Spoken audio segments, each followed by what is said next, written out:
Good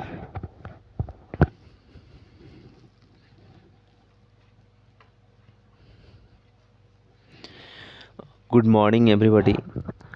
सभी लोगों को शुभ प्रभात है। ईश्वर से कामना कि आज का दिन आपके जीवन में एक नई ऊर्जा, एक नई उमंग, एक नई उत्साह लेकर के आए। तो उम्मीद करते हैं कि जो पिछला वीडियो हमने दिया था आपको बायोलॉजी के क्लास का, जो कि जैव प्रक्रम पार्ट 1 था, और आज हम लोग पार्ट 2 देखेंगे। पार्ट 1 के तहत जो है हम लोगों ने 25 प्रश्नों का जो विश्लेषण है उनको देखने का काम किया था, और आज के इस क्लास में जो है पार्ट 2 का विश्लेषण हम लोग देखेंगे। पार्ट 2 में हम लोग 25 प्रश्न देखेंगे। पहले क्लास में हमने 25 प्रश्न, और आज की इस क्लास में हम 25 प्रश्न आप लोगों को बताने जा रहे हैं। ठीक है, तो सबसे पहले कल के क्लास का हम लोग रिवीजन कर लेते हैं। पहला क्लास जो था उसमें हम लोगों ने पहला प्रश्न देखा था। वह प्रश्न था कि मानव हृदय में पाए जाते हैं, तो आपको पता है 4 वैश्म यानी कि 4 चेंबर पाए जाते हैं। दूसरा प्रश्न हमने आपको बताया था कि मानव रक्त के 100 ml में उपस्थित यूरिया की सामान्य मात्रा होती है 20 mg। इसके बाद हमने बताया था आपको कि मानव शरीर में या मस्तिष्क में जो है विभिन्न सूचनाएं जो है उद्दीपन के रूप में संचित रहती है। फिर हमने फिर आपको बताया था वृक्क की संरचनात्मक एवं क्रियात्मक इकाई को नेफ्रॉन कहते हैं। फिर हमने बताया था इंसुलिन नामक हार्मोन की कमी से मधुमेह नामक रोग होता है। फिर लार में निम्नलिखित में से कौन सा एंजाइम पाया जाता है, तो टाइलिन जो है यह पाया जाता है। फिर आपको बताया वाष्पोत्सर्जन कैसी क्रिया है, तो यह एक भौतिक क्रिया है। फिर हमने आपको बताया था कि श्वसन के अंतिम उत्पाद के रूप में श्वसन के जो है अंतिम उत्पाद जो है किसके श्वसन के जो है वह अंतिम उत्पाद श्वसन के अंतिम उत्पाद के रूप में क्या निकलता है, तो वह CO2 और ऊर्जा निकलता है। फिर हमने बताया था लाल रक्त कणिकाओं को लाल कौन बनाता है, तो लोहा के यौगिक। फिर बताया था मानव में वहन तंत्र के महत्वपूर्ण घटक हैं। मानव में जो है वहन तंत्र के जो है महत्वपूर्ण घटक हैं वृक्क, त्वचा, फेफड़ा, ये सभी हैं। ठीक है, आंसर इसमें सभी हो जाता। फिर हमने हरित लवक के किस भाग में प्रकाश संश्लेषण की क्रिया होती है, तो हरे भाग में होती है। फिर रक्त में उपस्थित प्लेटलेट्स के कारण होता है कि रक्त का थक्का क्या होता है, जमता है। नेक्स्ट हमने बताया था ग्रहणी भाग है। ये जो ग्रहणी है वह मुख्य रूप से भाग है, यह जो है भाग है छोटी आंत का। फिर हमने आपको बताया था कूटपाद किसमें होता है, तो अमीबा में कूटपाद के द्वारा भोजन अंतर्ग्रहण होता है। प्रकाश संश्लेषण की क्रिया जो है दिन में होती है। फिर क्लोरोफिल वर्णक का रंग जो होता है वह हरा होता है। फिर हमने आपको बताया था रक्त में आयरन की कमी से जो है एनीमिया नामक रोग होती है। फिर हमने आपको बताया था कि कवक में पोषण की कौन सी विधि, तो कवक में जो है पोषण की मुख्य रूप से जो विधि होती है वह परजीवी होती है। कवक में पोषण की जो विधि होती है वह कैसी विधि होती है, वह मृतजीवी होती है। क्या होती है, मृतजीवी। नेक्स्ट हमने बताया था ऑक्सीजन के बारे में कि ऑक्सीजन क्या है भाई, एक प्रकार के हार्मोन है। फिर हमने आपको बताया था मनुष्य में वृक्क संबंधित हैं, तो वृक्क जो है संबंधित जो है वह है आपके उत्सर्जन से। फिर हमने बताया था स्वपोषण के लिए आवश्यक जो सामग्री है वह CO2, क्लोरोफिल, प्रकाश, यानी आंसर इनमें सभी हो जाता। फिर हमने आपको बताया था प्रकाश संश्लेषण की क्रिया में ऑक्सीजन बाहर निकलता है जल से। फिर मैग्नीशियम पाया जाता है, मैग्नीशियम जो है पाया जाता है क्लोरोफिल में। फिर हमने आपको बताया था विश्राम की अवस्था में मनुष्य का हृदय 72 बार धड़कता है। और लास्ट क्वेश्चन हमारा था पौधों में जाइलम द्वारा जो है पदार्थों का स्थानांतरण होता है। पौधों में जाइलम द्वारा पदार्थों का स्थानांतरण होता है ऊपर की ओर, क्योंकि जल का वहन जो है जाइलम तक करता है। इतने प्रश्नों को हम लोगों ने पिछले क्लास में देखा था। आज कि इस क्लास में हम लोग 26वें नंबर प्रश्न से देखेंगे। 26वां नंबर प्रश्न है कि मनुष्य में प्रमुख उत्सर्जी अंग है। मनुष्य में जो है सबसे प्रमुख उत्सर्जी अंग वृक्क है। क्या है भाई, वृक्क है। वृक्क हैं, और वृक्क के जो क्रियात्मक रचनात्मक इकाई होती है वह होता है नेफ्रॉन। ठीक है, तो ये वृक्क है जिसका मतलब फिगर आपके सामने है। ठीक है, अगला प्रश्न है, वृक्क की क्रियात्मक इकाई निम्न में कौन सा है? तो अभी अभी हमने बताया था वृक्क की जो क्रियात्मक इकाई है वह क्या है? नेफ्रॉन है। वृक्क की क्रियात्मक इकाई क्या है? नेफ्रॉन है। ठीक है, चलिए, good morning everybody, good morning, सबको गुड मॉर्निंग है, सुप्रभात है। ठीक है, और जो सुबह का 5 बजे का क्लास है ये प्रत्येक दिन चलता रहेगा। ठीक है, ये एग्ज़ाम के दिन तक, जिस दिन आपका एग्ज़ाम होगा उस दिन तक यह क्लास कंटिन्यू रहेगी। मॉर्निंग में साइंस, इवनिंग के समय में मतलब शाम 8 बजे जो हम क्लास लेते हैं वह आपके एसएसटी की क्लास होती है, सोशल साइंस की क्लास होती है, और बहुत जल्द आपके मैथ्स की क्लास भी स्टार्ट हो जाएगी। ठीक है, मैथ्स की, हिंदी की, संस्कृत की भी क्लास हम स्टार्ट करने वाले हैं। चलिए, अगला प्रश्न है कि विभिन्न क्रियाओं के फलस्वरूप बने हानिकारक पदार्थों को शरीर से बाहर निकालने के तंत्र को क्या कहते हैं? विभिन्न प्रकार की जो क्रियाएं शरीर में होती है उनके फलस्वरूप जो हानिकारक पदार्थ बनते हैं हमारे शरीर में, उनके बाहर निकलने को हम लोग कहते हैं उत्सर्जन तंत्र। क्या कहते हैं? उत्सर्जन कहते हैं। एक्चुअली में उसको क्या कहते हैं? उत्सर्जन कहते हैं। ध्यान दीजिएगा, ये जो उत्सर्जन है इसका अर्थ ही होता है अपशिष्ट पदार्थों का बाहर निकलना। ठीक है, अपशिष्ट पदार्थों का बाहर निकलना क्या कहलाता है? उत्सर्जन कहलाता है। ठीक है, और उत्सर्जन में क्या होता है कि अपशिष्ट पदार्थ क्या होते हैं? बाहर निकलते हैं। ठीक है, तो शरीर में बहुत सारे उत्सर्जन के अंग हैं, जिनमें से त्वचा एक प्रमुख अंग है। इनके अलावे जो वृक्क हैं, सबसे प्रमुख अंग उत्सर्जन के वृक्क को माना जाता है। अगला प्रश्न है, कार्बोहाइड्रेट, प्रोटीन तथा वसा के पूर्व पाचन का स्थल निम्नलिखित में कौन सा है? कार्बोहाइड्रेट, वसा इत्यादि की जो पूर्व पाचन का निम्नलिखित में से कौन सा स्थल है? जल्दी से बता देंगे तो इसका आंसर, इस प्रश्न का आंसर बताने वाले को हमारे तरफ से मिलेगा 2 करोड़ रुपए। जल्दी से सुबह सुबह 2 करोड़ रुपए जीतिए, 2 करोड़ रुपए जल्दी से बताएंगे। तो कार्बोहाइड्रेट, प्रोटीन तथा वसा के पूर्व पाचन का स्थल निम्नलिखित में से कौन सा है? वह है क्षुद्रांत, जिसको छोटी आंत कहते हैं। क्या है? क्षुद्रांत है। और आप यहाँ पर देख लीजिए, फिगर बना हुआ है, यहाँ देखिए, ये जो आपका ये जो है पार्ट, ये है लीवर, यकृत का। ये लीवर यानी यकृत, इसी के अंदर यहाँ पर जो है ये है पित्ताशय।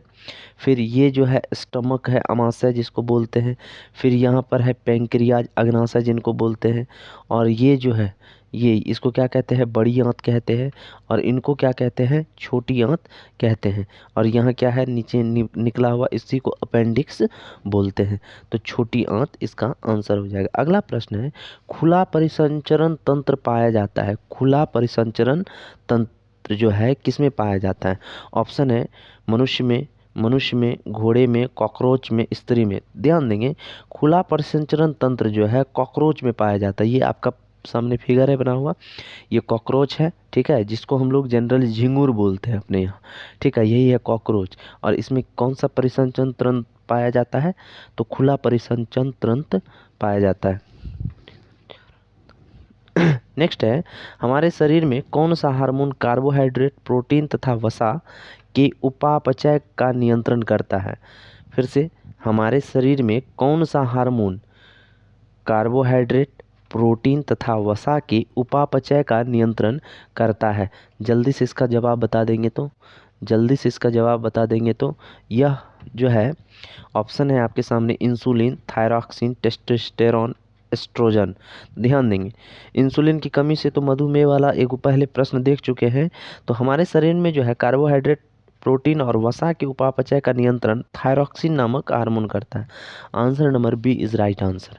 आंसर क्या हो जाएगा? बी हो जाएगा। अगला प्रश्न है, हरे पौधे में पोषण की विधि है प्राणी संभोजी, परपोषी, परजीवी, स्वपोषी। इस प्रश्न का जवाब बताइए। तो ये प्रश्न बहुत इंपॉर्टेंट प्रश्न है कि हरे पौधे में पोषण की कौन सी विधि अपनाई जाती है? हरे पौधे में पोषण की किस विधि का इस्तेमाल किया जाता है? जिसमें हम लोग जानते हैं पोषण की 2 महत्वपूर्ण विधि, स्वपोषण और परपोषण के बारे में। तो हरा पौधा जो है क्या करता है, स्वपोषण करता है, यानी स्वपोषी है।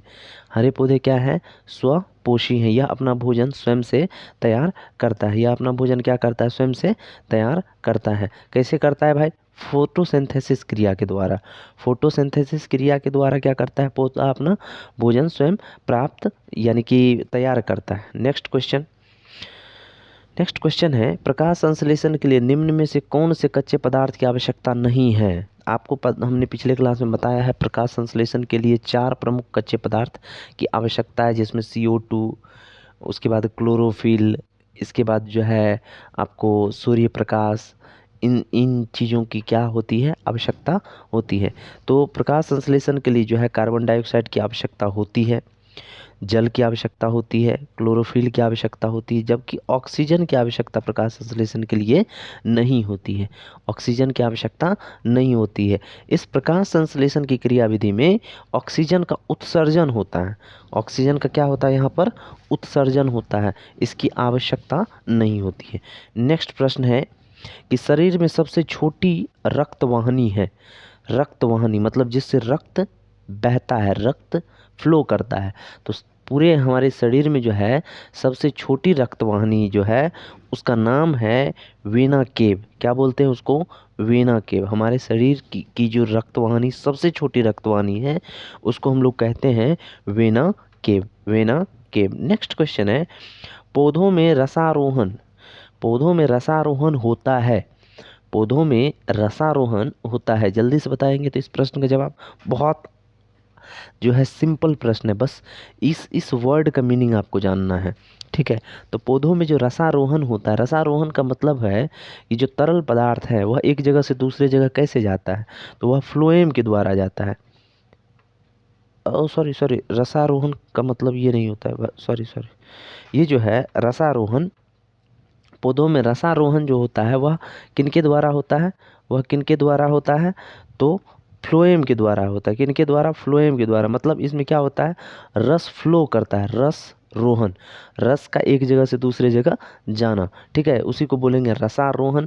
रसारोहण मतलब लिक्विड का क्या होगा, ट्रांसपोर्टेशन होगा, एक तरह से लिक्विड का क्या होगा, ट्रांसपोर्टेशन होगा। तो किसके द्वारा, फ्लोएम के द्वारा। फ्लोएम के द्वारा लिक्विड का ट्रांसपोर्टेशन होता है भाई। एक बार बताओ तो जल्दी, थोड़ा हम भी कंफ्यूज कर गए हैं इस क्वेश्चन में, हम भी कंफ्यूज कर गए हैं इस क्वेश्चन में। जाइलम ना जल का, जाइलम के द्वारा ना जल होता है, और फ्लोएम के द्वारा भोजन। फ्लोएम के द्वारा क्या होता है, भोजन का, भोजन का मतलब एक जगह से दूसरे जगह भोजन पहुंचता है। तो इसका आंसर हो जाना चाहिए क्या, फ्लोएम। तो रसारोहण का मतलब होता है, रसारोहण का मतलब होता है भोजन की बात हो रही है, ठीक है। रसारोहण का मतलब भोजन की बात। एक बार फिर से बढ़िया से देखते हैं इस प्रश्न को, ठीक है। थोड़ा सा टेक्निकल टर्म दे दिया है, इसी कारण से हम भी कंफ्यूज कर गए हैं, ठीक ना। तो पौधों में रसारोहण होता है मतलब भोजन का एक जगह से दूसरे जगह कैसे पहुंचता है, तो वो यह पहुंचता है फ्लोएम के द्वारा। किसके द्वारा, फ्लोएम के द्वारा। और जल के द्वारा क्या होता है, जल जल किसके द्वारा पहुंचता है, तो जाइलम के द्वारा। जल किसके द्वारा, जाइलम के द्वारा। नेक्स्ट है, सैविक का रस, सैविक का स्राव किया जाता है। किसका, सैविक, ये जो बायोलॉजिकल टर्म है ना, ये हिंदी का टर्म है। सैविक का स्राव किया जाता है लार ग्रंथियों के द्वारा, छोटी आंत के द्वारा, अग्नाशय के द्वारा, यकृत के द्वारा। जल्दी से बताएंगे तो ये जो सैविक है एक प्रकार का एंजाइम है, और यह एंजाइम जो है मुख्य रूप से यह छोटी आंत के द्वारा स्रावित किया जाता है। किसके द्वारा, छोटी आंत के द्वारा। नेक्स्ट क्वेश्चन, कार्बन के स्वांगीकरण के लिए ऊर्जा स्रोत क्या है। कार्बन के स्वांगीकरण के लिए जो है ऊर्जा स्रोत क्या है, ठीक है। कार्बन के स्वांगीकरण के लिए ऊर्जा स्रोत क्या है, तो ध्यान देंगे, कार्बन के स्वांगीकरण के लिए ऊर्जा स्रोत क्या है, क्या है, प्रकाश है, सूर्य प्रकाश। नेक्स्ट क्वेश्चन है, प्रकाश संश्लेषण की क्रिया का एक उपोत्पाद है। उपोत्पाद मतलब उप उत्पाद जिसको कहते हैं, उप उत्पाद, ठीक है। तो प्रकाश संश्लेषण की क्रिया का एक उपोत्पादक है, क्या है, ऑप्शन है पानी, दूध, ग्लूकोज, लवक। पानी, दूध, ग्लूकोज और लवक। ध्यान दीजिएगा, प्रकाश संश्लेषण की क्रिया का एक उपोत्पाद है, वह है ग्लूकोज। क्या है, ग्लूकोज। ध्यान दीजिएगा यहाँ पर यहाँ पर प्रकाश संश्लेषण की क्रिया के बाद जो है मुख्य रूप से जो है ग्लूकोज का निर्माण हो रहा है, फिर ऑक्सीजन का और फिर जल का निर्माण होता है। इसमें जो उपोत्पाद है वह क्या है? ग्लूकोज है। नेक्स्ट क्वेश्चन है, पादप में फ्लोएम संवाहक होता है। फ्लोएम ठीक है, संवाहक होता है। जाइलम जल का और फ्लोएम किसका? भोजन का। फ्लोएम किसका भाई? भोजन का संवाहक होता है। किसका? भोजन का।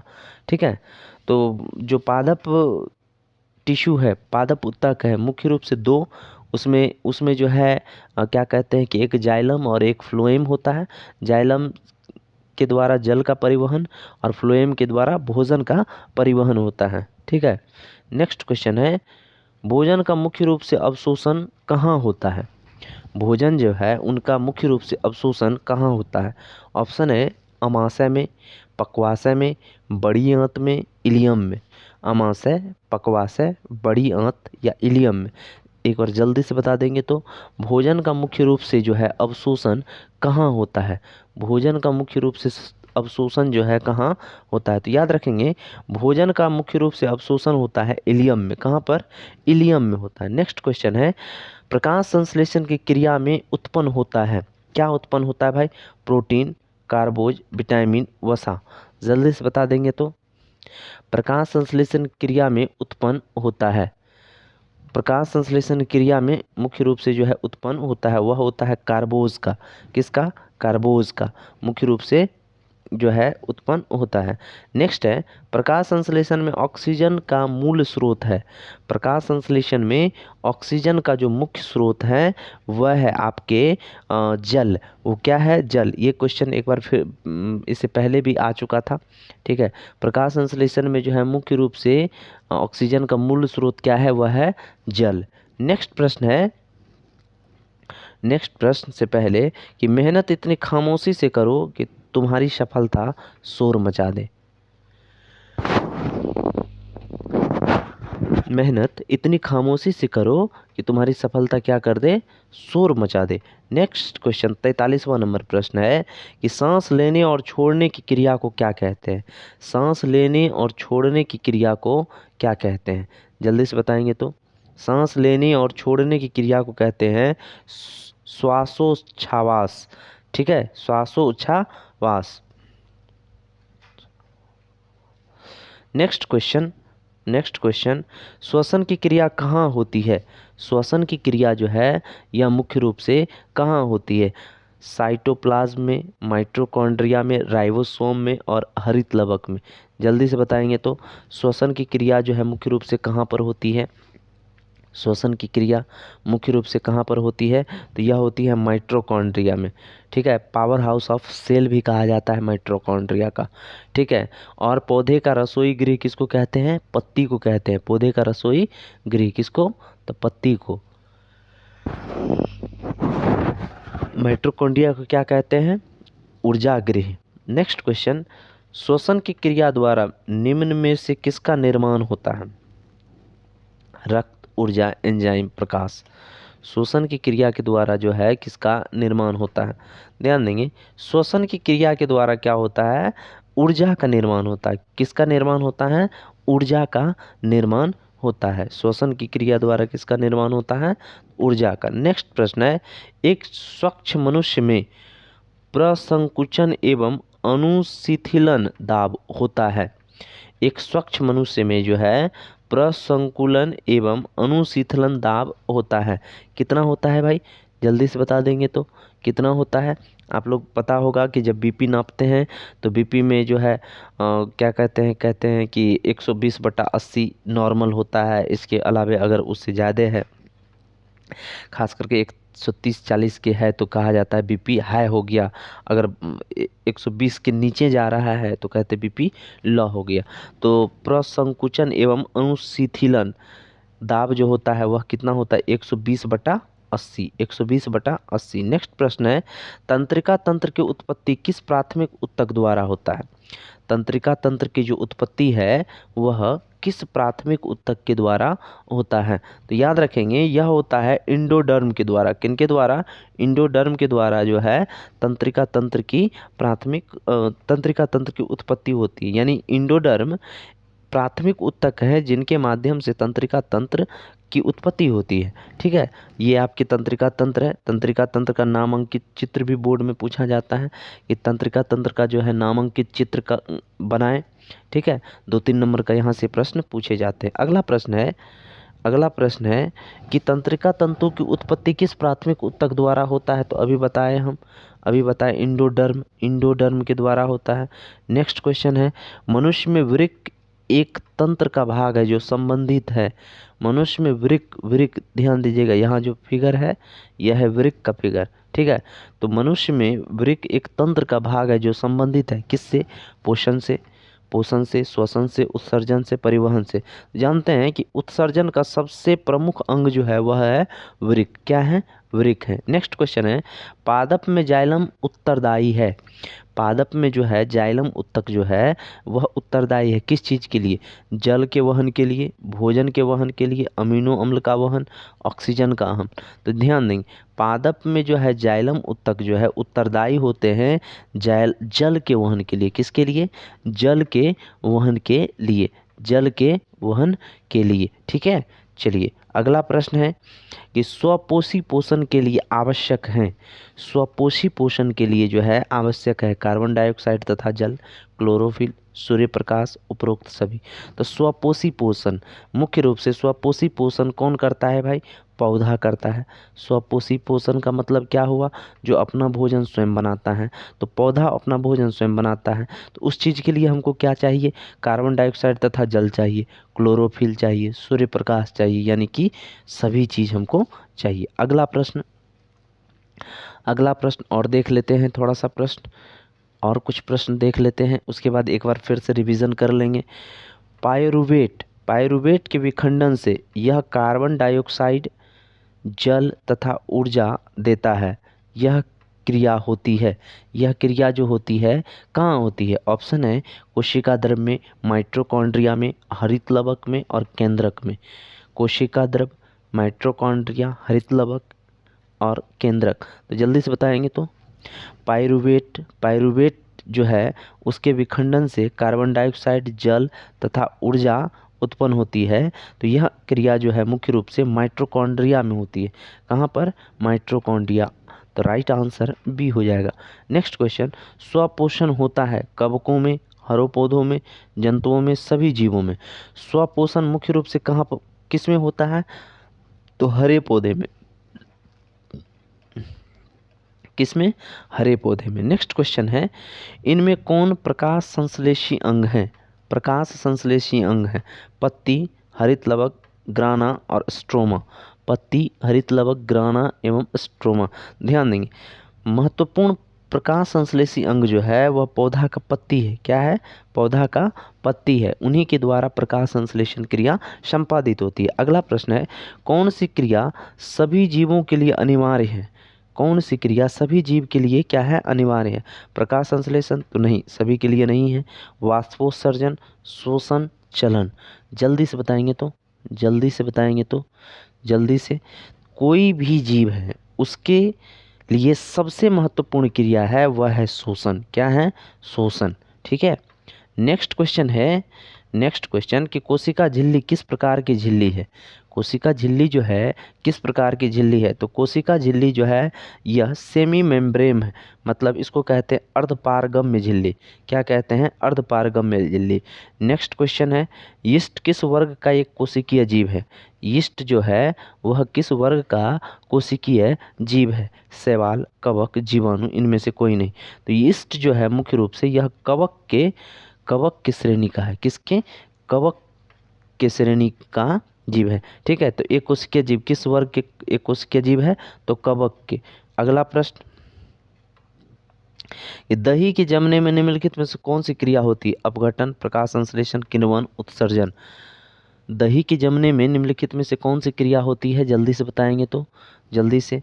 अपघटन होती है, प्रकाश संश्लेषण, किण्वन या उत्सर्जन। तो याद रखेंगे कि दही के जमने में जो है किण्वन की क्रिया होती है। अगला प्रश्न है, श्वसन क्रिया के दौरान कितने प्रतिशत ऊर्जा ताप के रूप में निष्कासित होती है?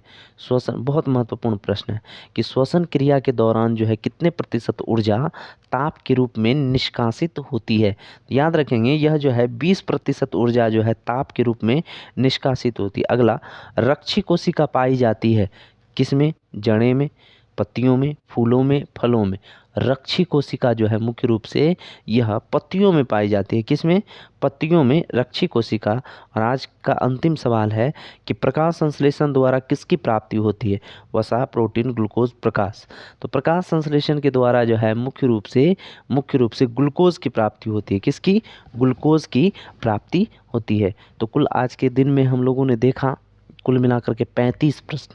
कितने प्रश्न? 35 प्रश्न। एक बार हम लोग क्विक रिवीजन कर लेते हैं।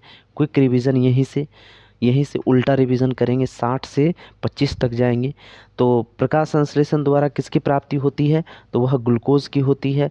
अगला, रक्षी कोशिका पाई जाती है पत्तियों में। नेक्स्ट, श्वसन क्रिया के दौरान जो है 20% ताप जो है ऊर्जा के रूप में, मतलब ऊर्जा ताप के रूप में निष्कासित होती है। श्वसन क्रिया के दौरान कितने प्रतिशत ऊर्जा जो है ताप के रूप में? तो 20%। अगला है, दही के जमने में जो है कौन सी क्रिया होती है? तो यह होती है किण्वन। नेक्स्ट है, यीस्ट किस वर्ग का एक कोशिकीय जीव है? तो ये कवक। अगला, कोशिका झिल्ली किस प्रकार की झिल्ली है? तो अर्धपारगम्य झिल्ली है। कौन सी क्रिया सभी जीवों के लिए अनिवार्य है? तो श्वसन की क्रिया। इनमें कौन प्रकाश संश्लेषी अंग है? तो पत्ती है प्रकाश संश्लेषी अंग। स्वपोषण होता है हरे पौधों में। पायरुवेट के विखंडन से कार्बन डाइऑक्साइड जल तथा ऊर्जा देता है। ठीक है, यह क्रिया जो है माइटोकॉन्ड्रिया में होती है। स्वपोषी पोषण के लिए आवश्यक है कार्बन डाइऑक्साइड, जल, क्लोरोफिल, सूर्य प्रकाश, यानी कि उपरोक्त सभी। पादप में जाइलम उत्तरदायी होता है जल के संवहन के लिए या वहन के लिए। मनुष्य में वृक्क एक तंत्र का भाग है जो संबंधित है उत्सर्जन से। नेक्स्ट क्वेश्चन, तंत्रिका तंतु की उत्पत्ति किस प्राथमिक ऊतक द्वारा होता है? यह होता है एंडोडर्म के द्वारा। एंडोडर्म के द्वारा। अगला, अच्छा ये तो हो गया है। एक स्वच्छ मनुष्य में प्रसंकुचन एवं अनुशीथिलन दाब होता है 120/80। श्वसन की क्रिया द्वारा निम्न में से किसका निर्माण होता है? तो ऊर्जा का निर्माण होता है। श्वसन की क्रिया होती है माइटोकॉन्ड्रिया में। सांस लेने और छोड़ने की क्रिया को कहते हैं श्वासोच्छ्वास, श्वासोच्छ्वास बोलते हैं। ठीक है, इसके बाद प्रकाश संश्लेषण में ऑक्सीजन का मूल स्रोत जल होता है। फिर जो है हम लोगों ने देखा था प्रकाश संश्लेषण क्रिया में उत्पन्न होता है कार्बोज, यानी कि कार्बोहाइड्रेट मुख्य रूप से, यानी जिसको ग्लूकोज बोलते हैं। भोजन का मुख्य रूप से अवशोषण होता है इलियम में। नेक्स्ट, पादप में फ्लोएम जो होता है संवहन करता है जो मुख्य रूप से भोजन का। प्रकाश संश्लेषण क्रिया का एक उपोत्पादक है, यह है ग्लूकोज।